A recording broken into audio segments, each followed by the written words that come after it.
A warm welcome to all my viewers. In our previous episodes, we met some of the most dangerous and impressive creatures on the planet. Today, we are at a place in Rani in Pathanamthitta district. This morning, I got a call from a lady here saying there was a snake in a yard. She lives in a tribal settlement on a plantation. This plantation is in a forest area. The snake first got into their goat shed, but then it crawled out and climbed up a tree in their yard. Seems it is now curled up on the top of a tree. I am on my way there. If I manage to catch him, it will be my 126th king cobra. The rapid response team will be joining us. So before we head to meet our guest, we must first go to the Laha police station here in Rani.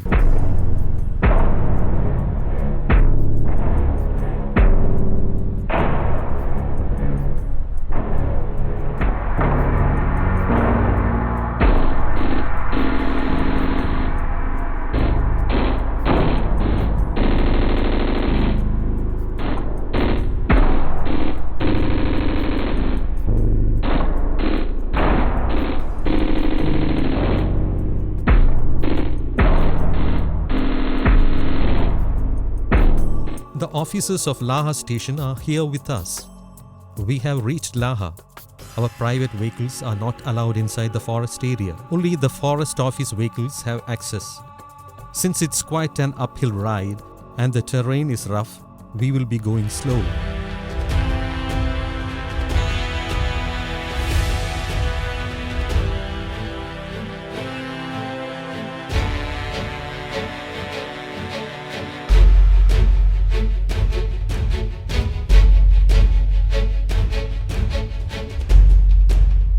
As you can see, this road, you can't even call it a road.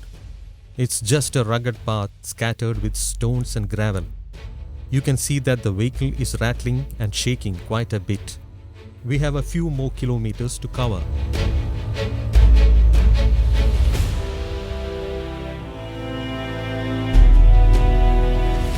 Gosh, this place is really remote. It's more or less cut off from the outside world. Hardly any vehicles except for the forest range office vehicles. Imagine someone falling sick or having an accident. They have to wait for the range office vehicle to arrive. Well, we are almost there, the house where our guest is waiting.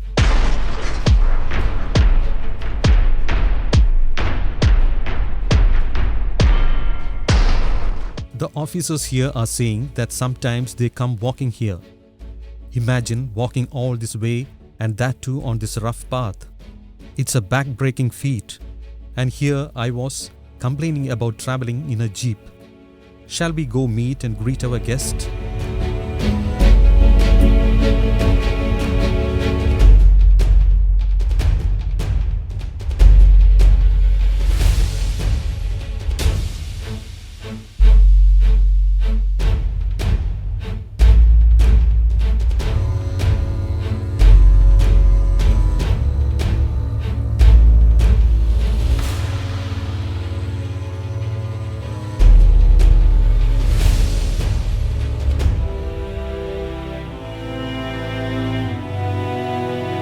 This is a tribal settlement here.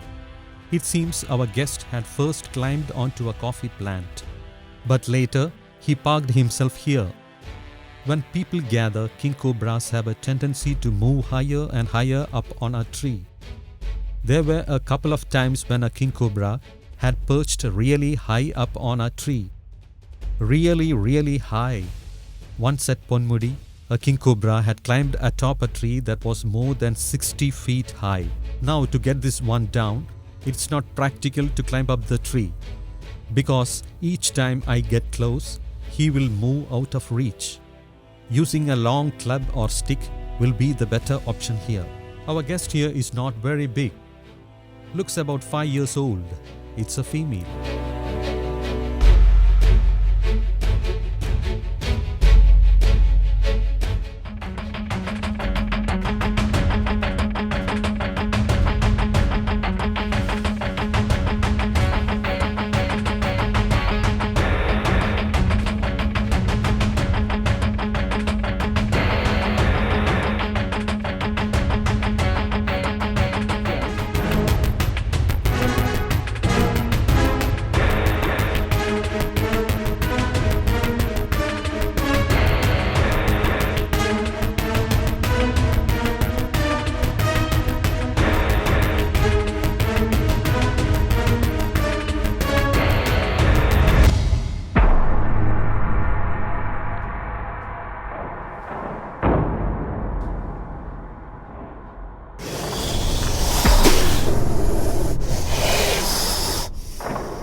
This place is surrounded by a dense forest.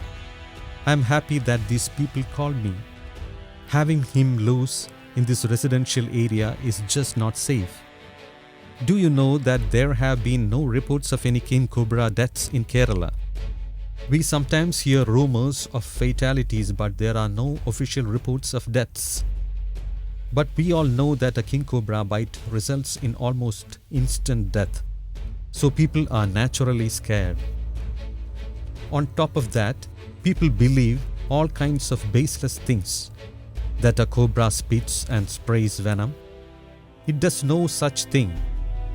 An elderly lady here wants to know if it's true that a king cobra can swallow a goat. No, the goat is not its prey. Before I arrived, the people here were trying to keep our guest from coming down from the tree. That has made her really tense. She's a little stressed out from the experience.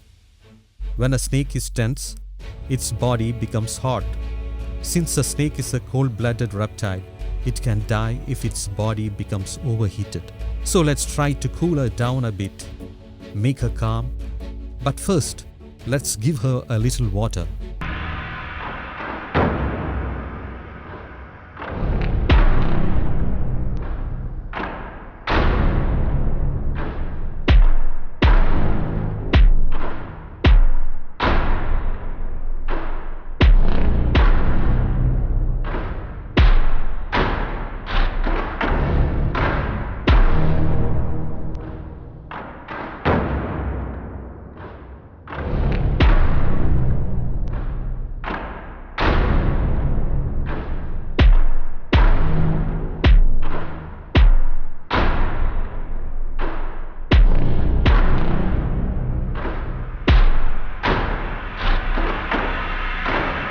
We got a good look at her.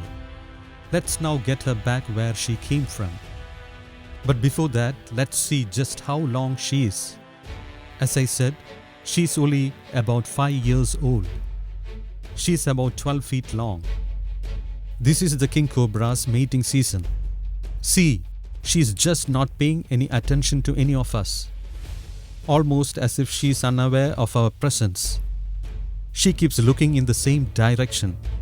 Her tongue keeps darting out. These are classic mating signs. Her gaze is focused in that same direction. That means she senses the presence of a male king cobra somewhere. But please don't be alarmed. In case of any trouble, our forest officers are within call. They will come to your help right away. Time to safely tuck her into a sack and release her in the forest. She looks fine. When we took her down with the stick, she was not hurt in any way. But she does seem to be in the mood to strike. That's because of her raised body heat. When body heat rises, they become aggressive. They sense that they are in danger. This triggers a fight or flight response. So we will put her in a sack. We will wet the sack to keep her cool. Let's not waste any more time. We have a 2-hour-long rickety ride back.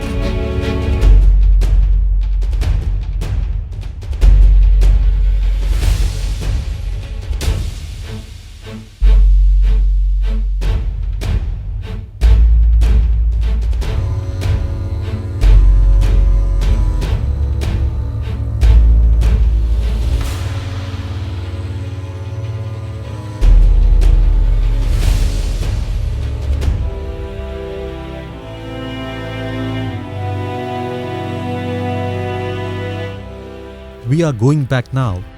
Our guest is here with us. The officers here are saying that she should be released somewhere up in Gevi where there is enough water. I doubt if we will be able to release her today. We will see what we can do. Goodbye to all my friends here.